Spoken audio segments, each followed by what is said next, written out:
I guess before we start with the amazing slides, I will just give a brief introduction to who I am.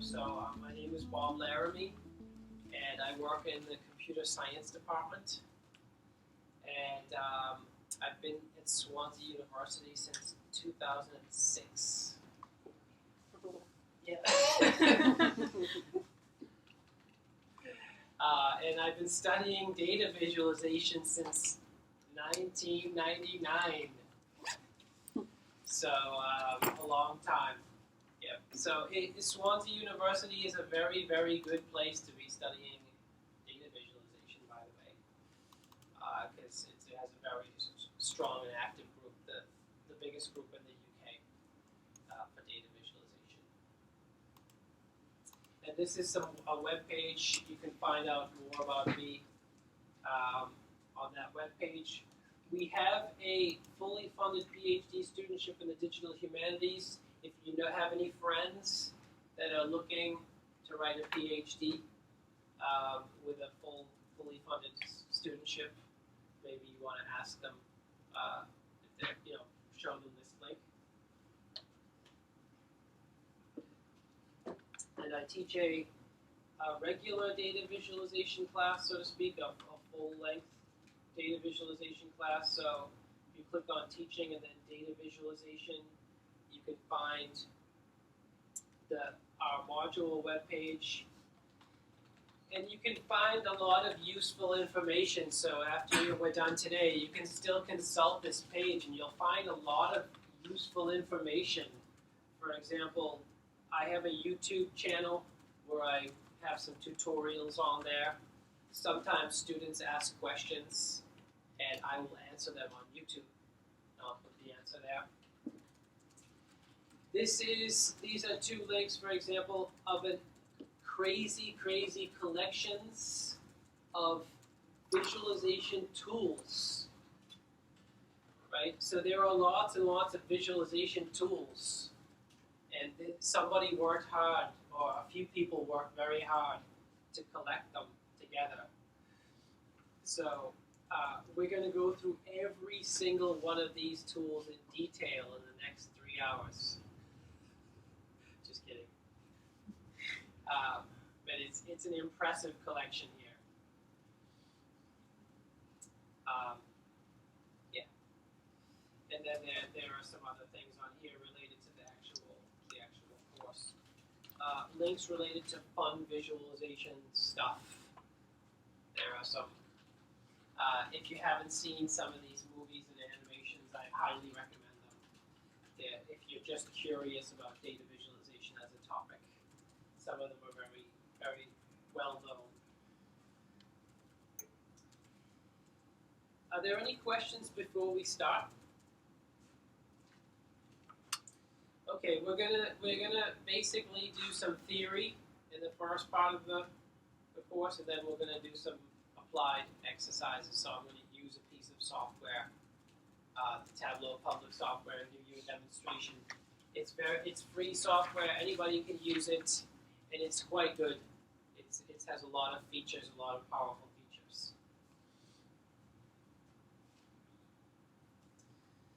So let's start with the formal stuff.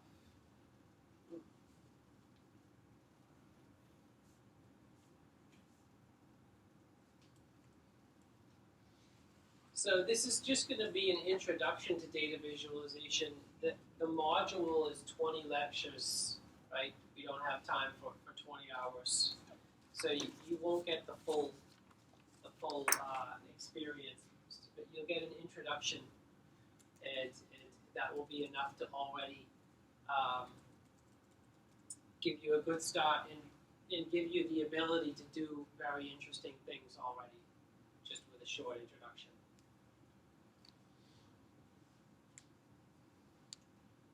So this is the big data story. So we have a character in the story called Sally. Right? Are there any Sallys in the audience? Is anybody's name Sally?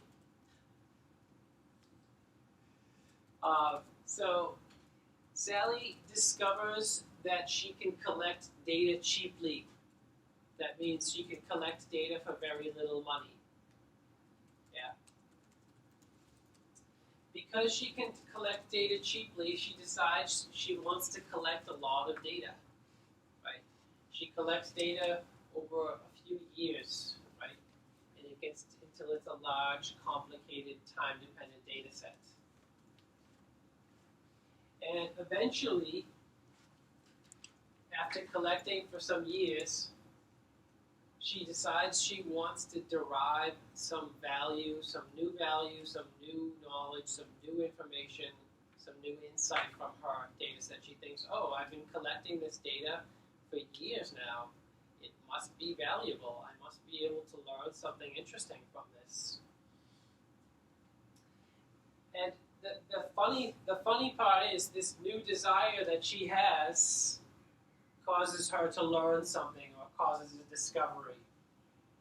So as soon as she wants to derive more insight from the data, she discovers a gap that she didn't know was there previously. So that is the gap between her ability to collect data and her ability to derive useful information and insight from it. So she discovers that there are two different abilities, and that this one she's much better at, the collection part, than this one, which is the ability to derive useful knowledge and data. So she didn't realize that there is a distinction there, and suddenly she realizes it. Because as soon as she starts to derive useful information from a large, complicated data set, she can't. She finds out what a challenge it is. Right? That's the big data story. It's like there's a magic threshold, right? As soon as the data set size becomes too big and too complicated, suddenly it's very difficult to derive useful information and knowledge from it. There's a special threshold, a special size. Basically, as soon as the data does not fit on a spreadsheet on a single screen, it's very difficult to derive insight and knowledge from it. Anybody familiar with this story? I think you're all here because of this, right? You're all here because either you or your supervisor has collected lots of data. Probably your supervisor has collected lots of data over some years, and now they're struggling to figure out what's going on with their data. Anybody fit into that category? Huh?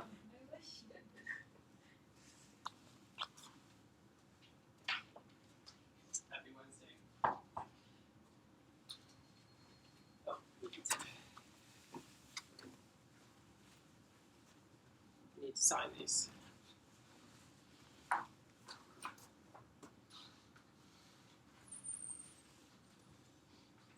So this is why we're here, actually.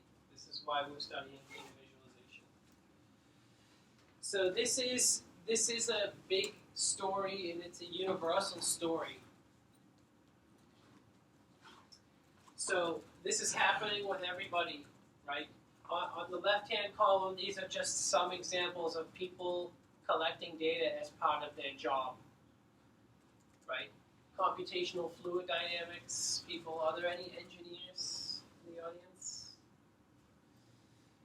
Physicists and astronomers, right, collect massive amounts of experimental data and imagery. Marine biologists and biochemists collect massive amounts of data, right? Psychologists, sociologists, criminologists, right, collect massive amounts of data, right? Surveys, for example. Anybody ever fill in a survey before? Sports scientists, these are some of the groups that are very active at Swansea University, by the way, collecting lots of data. So sports scientists watching lots of videos. Videos are a source of data, right? Journalists and anybody working in the humanities. Text is another source of data. So we're in a library right now. This library is a big data set. right? It's a pretty big data set, isn't it? Governments and councils are collecting data, so the Swansea City Council is collecting data about all of you, right? And trying to figure out what the people in Swansea are doing. This is a little bit like on the career-oriented side. This is a little bit more individual and personal, right? So lots of people are collecting data about you, right? So every time you go to a bank or go to an ATM, right, that data is being collected, right? Call centers, every time you make a phone call, that data is collected, right, by your telephone company and whoever you're calling. So there are at least 2 companies recording every single telephone call you make. Every time you go shopping, right? Even if you just walk in the store without buying anything, sometimes that data is recorded, right? How many customers visited the store today, but especially if you buy something, right? So the salespeople are taking your data to try to figure out how to get more money from you, right? And looking carefully at what you bought, when you bought it, who you are, so on. Every time you look at a website, right, that data is stored somewhere, right? So it's stored, if you're looking at a website here, Swansea University will record the data, which website you looked at. The internet service provider records the data, which website you looked at. And the website that you looked at will record the data that you looked at the website. So at least 3 companies are recording every single web page you visit, right? Transportation, every time you get on transportation, the data is recorded. You also have data that you're collecting, right? Photos, videos, you have a laptop or a PC with lots of files on it, right? So you're also collecting data, right? So this is everywhere and everyone. This is a universal story right now, right? And it's a consequence of at least 2 things, and that's cheap data storage and just that people like to collect, right? It gives them some satisfaction to collect something. I don't know, but I guess maybe it's from our hunter-gatherer days, right? Like when we collected food. It makes us feel good, right?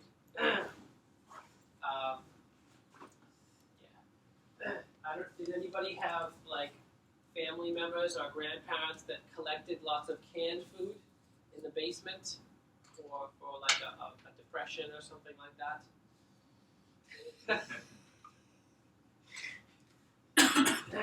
Anyway, people like to collect. Anybody in the room collect anything? I know that some of you are collecting things. Yeah, I know. Like some women collect shoes.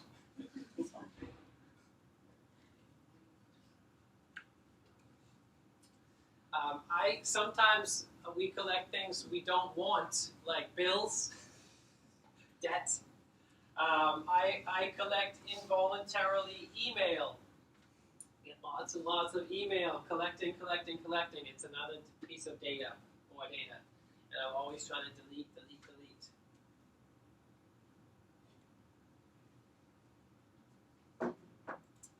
Where's that attendance? So if I look a little bit at you guys, okay, in medicine, there's a lot of data in medicine, right? That's all that medicine does is collect data, right? You have these huge machines in medicine that generate massive data sets. The CT scanners, the MRI scanners, right? So the people in medicine need visualization a lot, right? And they use visualization a lot for a long time, right? Business, okay, there are lots of examples from business on here, right? Banks, call centers, retail, websites, transportation. These are all businesses collecting data, right? Psychology, you have some good examples from psychology on here. Anybody look at EEG data before? Yep. So that's a massive source of data, and surveys are another source of big data in psychology. The Center for Innovative Aging. So that's also related to the Swansea City Council, for example. So does anybody know what all city councils, what challenge they're facing right now? One of the challenges they're all facing, the entire Western civilization, is how to manage the cost of the aging population, right? The population, the average age of the population is increasing with time, right? And there are fewer and fewer children in Europe being born, right? So that's business. What is CS? Is that computer science? Yes. Oh, you're here from computer science. Okay, good. I should know that. And then medicine. Okay, so this is going to be very interesting for this audience. So you're all familiar with this story. This is a little bit of background on the physiology aspect. So why is visualization a good choice to study? Well, it exploits the visual system, right? So that's our most powerful sense, vision, right? We have 2 million nerve fibers coming from the optic nerves, and then we have several billion neurons devoted to analyzing visual information. About 30% of the cortex, the visual cortex back here. Now that number alone it's hard to understand, but it's easier to understand if you compare it to touch. So 8% of neurons being devoted to touch, and then 3% for hearing. So you can see that the visual cortex dominates the senses, right? It's much bigger than the amount of cortex devoted to touch or hearing. So it makes sense to exploit that, right? If that's our most powerful sense. So visualization as a field, as a tool, is very old. This is a hand-drawn visualization of fluid flow through a square cylinder, right? That's somebody trying to draw it by hand, Leonardo da Vinci. Right, and some people would say that cave drawings are visualization. That's pretty old. So visualization isn't a step to make things more intuitive, right? You've seen the simple visualizations already, like pie charts and line charts and bar charts. But we're going to look at things that are a little bit more advanced than those typical business graphics visualizations, right? What we're studying here is computer-aided visualization. You could call it computer-aided visualization. Nobody does, but it's as opposed to manual or hand-drawn visualization, right? So we're talking about semi-automatic or computer-aided visualization in today, right? And it's been its own field since 1987, so almost 30 years now, which is not very old actually. It's young compared to a lot of the other disciplines, but not as young as some disciplines like social media, for example. This is one of the first books in visualization that was published in 1997, right, which is young. The first visualization conference, by the way, was in 1990.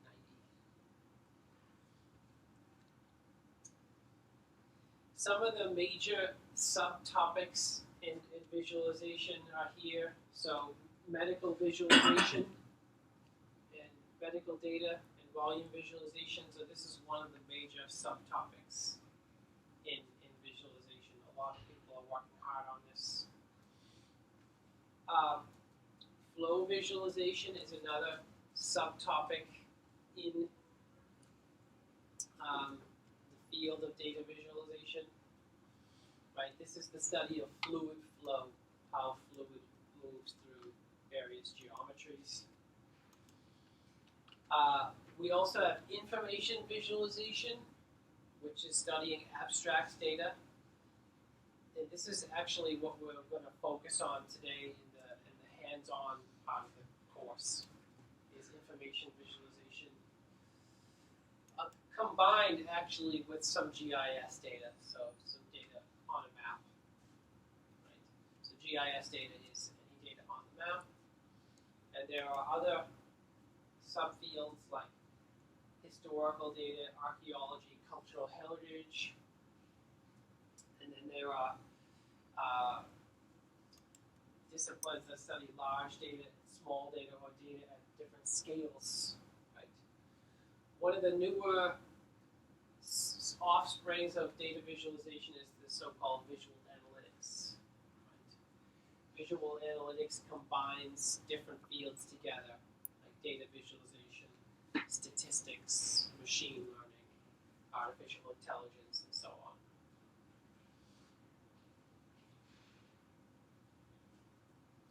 These are some examples. So this is a visualization of medical data right from a CT scanner. Right? Probably everybody recognizes that.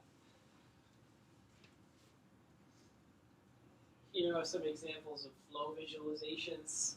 Anybody recognize what this is? These two things? Can anybody recognize what those objects are?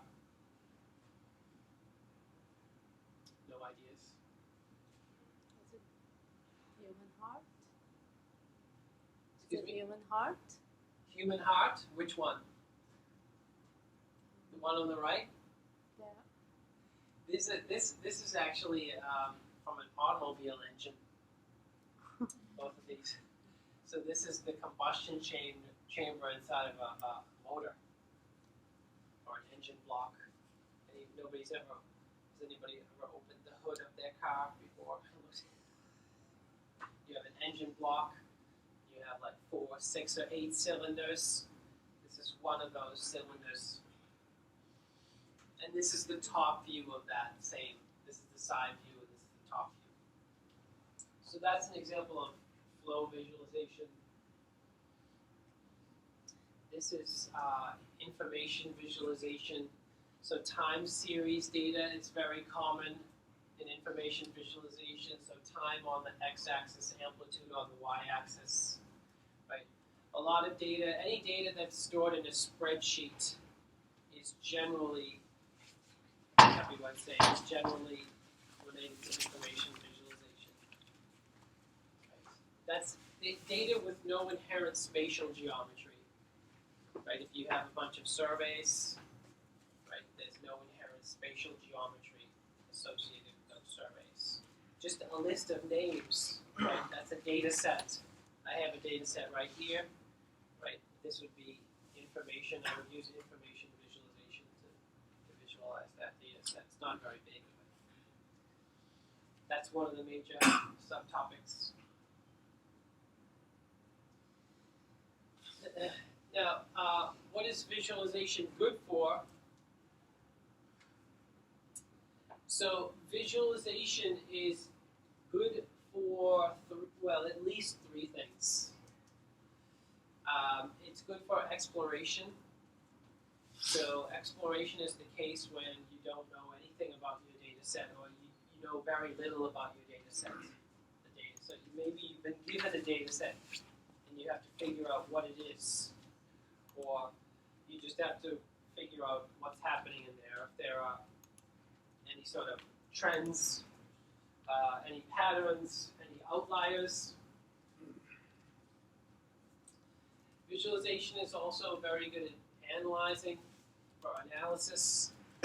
So this is the case when maybe you've collected data and you collected it yourself, or you you were involved in the collection process, you know why it was collected. Usually data is collected, if it's collected on purpose, it's usually collected with some goal in mind, probably to answer some questions, usually. And visualization can help confirm or refute a hypothesis related to these questions.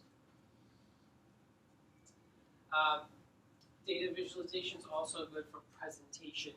So when you've done your analysis and you've done your exploration, all your work, and you want to present the results to a wider audience, like some managers, for example, or the general public, visualization is good for this. And this is what most people, I think, associate with visualization. But it's also good for acceleration. So you can do some things with visualization very quickly that you wouldn't be able to do, or that you might be able to do very slowly without visualization, right? Just a quick example of that. So this time series data was collected by marine biologists, and they used to take months to study these wave patterns. And we developed some visualizations for them, and then they could discover characteristics in their data in just a few minutes, rather than studying the data for months. Right?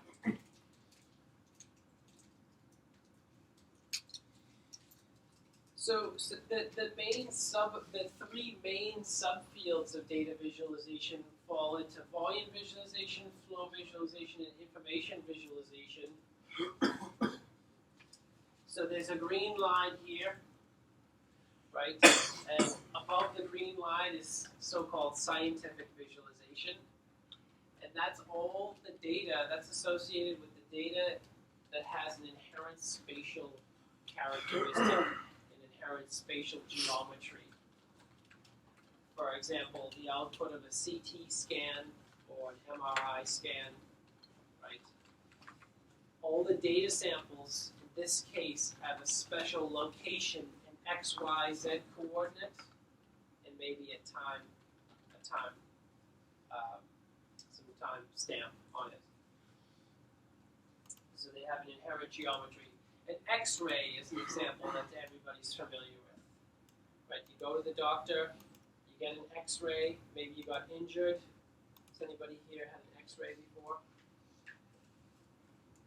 Right? This is an example of scientific visualization. So the data, in this case, has a special inherent geometry. And that's what the doctor is looking at, right? The geometry of your bones. If you find out, like, your wrist makes a 90-degree angle, then that's bad, right? So the geometry is very important in this case. In information visualization, this data has no inherent geometry, right? It could be a survey data. It could be a list of names and addresses, right? A list of bank transactions. There's no inherent spatial geometry there, right? So the challenge in information visualization is to come up with some visualization design, some geometry that we can design, something artificial maybe, so that we can visualize that data. And this is going to be the focus of the lab exercise, the information visualization.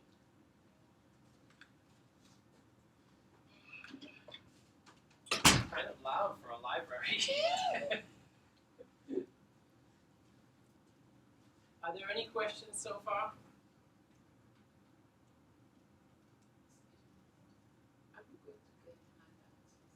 So we're just going to very, very quickly look at the visualization pipeline. This is, for you guys, this is not like something that's absolutely critical. It's useful background information, but I wouldn't say it's absolutely critical.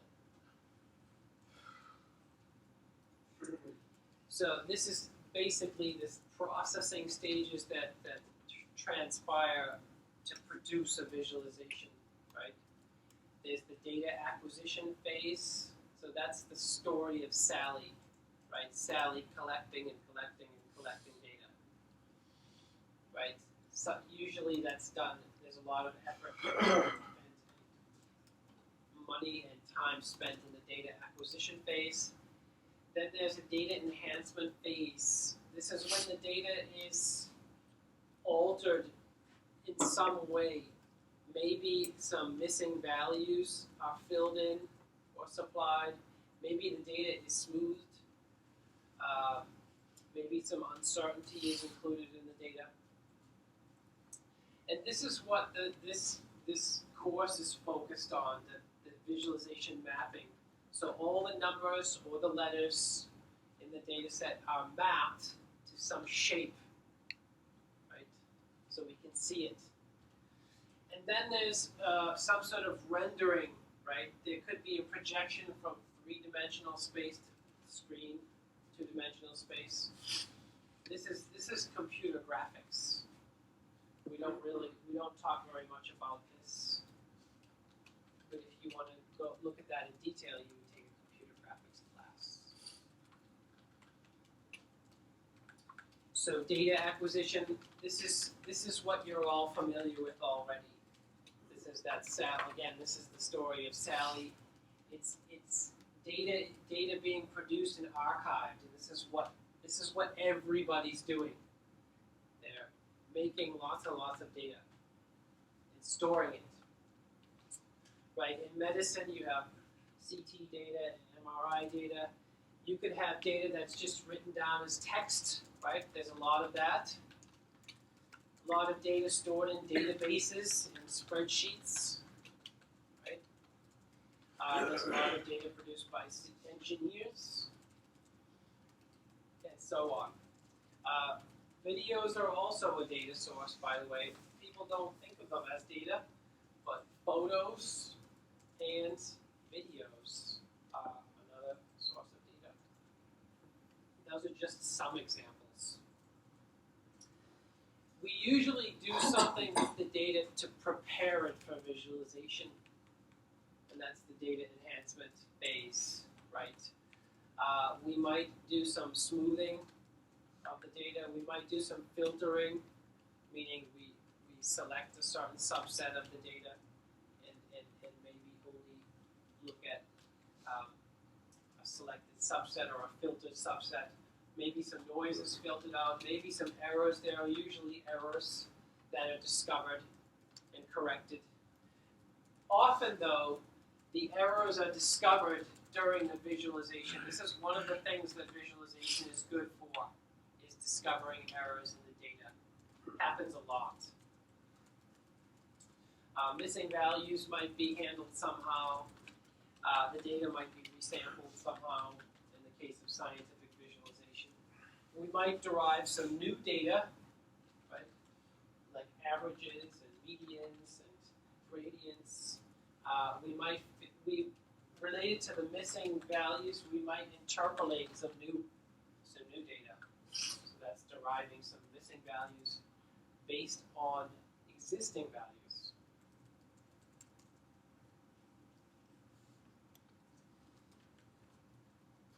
And this is what we're focusing on today, the visualization mapping.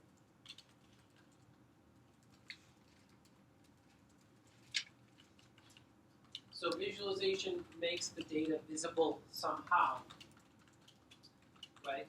So the only thing we can do with that data is map it to shapes, colors, and opacity,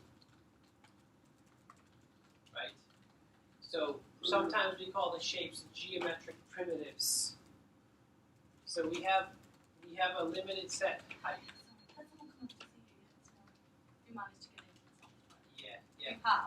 Yeah. We were wondering though. We wanted to use some visualization software. We needed an admin username and password. Someone hasn't come on to see you since that. Sorry, Sally forwarded your email to me. Yeah, I was with Sally. I'm Danielle. Hi Danielle. Happy Wednesday. So I've just been trying to get hold of someone from IT. Okay, good. So Good. I just wanted to check that no one has come up in the Nobody meantime. came up. Right, Yeah. I'll go down and check. Thank you, Danielle. So, we take the data and we map it to shapes. The shapes are points, lines, triangles, polygons, cubes, tetrahedra of varying size, color, and transparency. Right. So that's the idea. Right. And then we sometimes we run algorithms to compute the shapes. Right. Like computing isosurfaces, computing glyphs or icons, computing graph layouts. Right. Graphs are a big topic in visualization, and other kinds of algorithms. And then the last phase is the rendering phase. So we take the data, we use our computer graphics knowledge or the computer graphics tools and technologies to render the data. So sometimes that means projection from 3D to 2D. There are things like visibility calculations, what data is visible and what data is not visible, shading and lighting computations, if we want shading and lighting in the scene. There's possibly a compositing phase. This is related to the projection from 3D to 2D.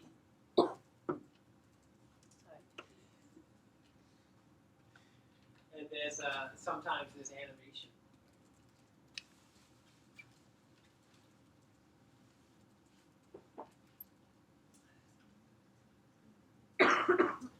Okay, now this is a slide. If you're interested in some interesting books on this topic, maybe you want to read about this topic in some depth. There's a book called Interactive Data Visualization Foundations, Techniques, and Applications. I believe this second edition of this book just was recently published in 2015. This is the book I recommend to anybody interested in the topic. There's another book called Data Visualization Principles and Practice. And this is the second edition that just was released. The focus of this one is scientific visualization, and the focus of this one is information visualization. They do touch, like this one does talk about InfoVis, and this one does talk about SciVis, but the focus is InfoVis and SciVis. This one is focused on InfoVis and with a special human-centered point of view on the topic. And if you look carefully at these books, you'll find Swansea University in them. If you just look carefully. Okay, that's the end of part one, the intro part one. Are there any questions about the part one? Question. What's your name? Basha. Yeah. Actually, just I'm wondering if you talk about the convert 3D to 2D. Yep. And I'm wondering if you can convert the 3D to 2D, if that's available or not. And the second question is related to convert the 2D to 3D, not 3D to 2D. So to create a three-dimensional scene from two-dimensional data. Is that the question? That's definitely possible, and that's a very active area of research, is how to create 3D scenes from 2D data. One example is recreating cities from photos. So a lot of people try to recreate an entire city like Rome or London or name your favorite city, just from the photos that people are taking of the city, right? So in a lot of the photos, the information about the location where the photo was taken is stored in the image file. So you can go to a public website like Flickr or a place where people are uploading their photos, download all the photos, use the geospatial information encoded in the image files, and then put them in a model of the city. Right? You can derive the angle that they're looking at using the image, the knowledge derived from the image itself. There's a theory behind that. A theory behind reconstructing 3D to 2D, from 2D. From 2D to 3D. There are probably multiple theories on that topic, not just one. But yeah, that I would say this is a little bit more like this is something that's studied a lot in computer graphics. This is a topic that's studied a lot in computer graphics. I wouldn't call myself an expert in computer graphics. I'm more of a visualization person. They are related. Graphics and visualization are related. Does anybody know how they're different? So, computer graphics is usually used to create a fictitious kind of story. So computer graphics is used in the film industry, for example, to create fictitious films like Lord of the Rings, everybody's favorite film, right? And computer games like Angry Birds. Well, I don't know what the best computer game is now. What is everybody playing now? What is the hot computer game? Anybody playing computer games here? Huh? Fallout. Okay, so computer graphics is usually used to create something fictional. Hi, happy Wednesday. Hi. You look like an administrator. Yeah. What's this about software? And why is it now when this is obviously happening now? Well, because we're teaching a database class, and if it's possible, maybe it's not possible, but we have some data visualization software that we'd like to download and run. Right. Okay. And I guess we need an administrator username and password if we want to install anything. Right. I'll install it now. Okay. On my machine. But if we could have it in advance in the future, that'd be great. Yeah, you're right. You're definitely right. Yeah. Okay. I would only install it on the machines like where people are sitting. Yeah. No, that's fine. We'll go around and do it now. Okay. You got links for it? Yeah. So if you Google Tableau Public, and then this is the link. Yeah, everyone can load that. Yeah, if everybody can load this up on your computers, that would be really, really great. So he's going to come around and download it and install it. What's your name, by the way? Martin? Phil Martin. You're a hero, Phil. You're a hero. Well, I'll leave it with you. Thanks a million. Appreciate it. Cheers, Bob. Thanks. So back to the question of graphics versus visualization. Visualization uses computer graphics, but we want to generate imagery that depicts reality, so non-fiction. Right? We want what we're seeing to be a reflection of reality, as opposed to fantasy. Right? And we're going to see lots of different examples of that in the forthcoming lecture. Any other questions before we go? I think it would be good to take a 10-minute break now. Before we move on. How does that sound?